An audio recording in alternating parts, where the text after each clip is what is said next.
வணக்கம். நான் சோத்து கற்றாழை. என்னிடம் உள்ள ஜெல்லுல எவ்வளவு சக்தி இருக்கு தெரியுமா?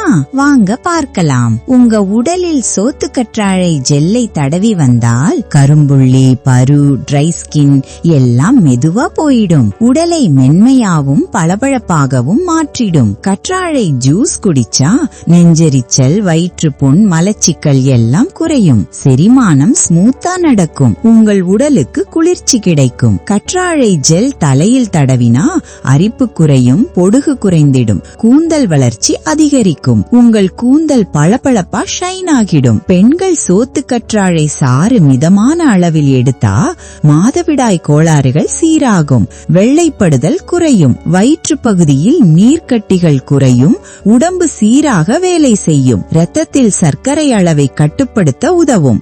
அதனால சர்க்கரை நோய் உள்ளவர்கள் எடுத்துக்கொண்டால் நல்ல பலன் கிடைக்கும். தீக்காயம், வெட்டுக்காயம், வீக்கம் இருந்தா சோத்து கற்றாழை ஜெல் தடவினா சீக்கிரம் ஆறும். சோத்து கற்றாழையை சரியான முறையில் பயன்படுத்தி உங்க உடம்பை ஆரோக்கியமா வச்சுக்கோங்க. முக்கிய குறிப்பு: கற்றாழை ஜெல்லை பயன்படுத்தும் முன் அதை நன்றாக கழுவி அதுல இருக்கும் மஞ்சள் நிற பாலை முழுசா நீக்கணும். அப்போதான் பாதுகாப்பா பயன்படுத்த முடியும். இது பொதுவான ஆரோக்கிய தகவல் மட்டுமே. உடல்நல பிரச்சனை இருந்தால் மருத்துவரை அணுகவும். உங்களுக்கு இது போன்ற வீடியோக்களை பார்க்க தயவு செய்து எங்கள் சேனலை லைக் அண்ட் சப்ஸ்கிரைப் பண்ண மறக்காதீங்க. பாய் பாய்.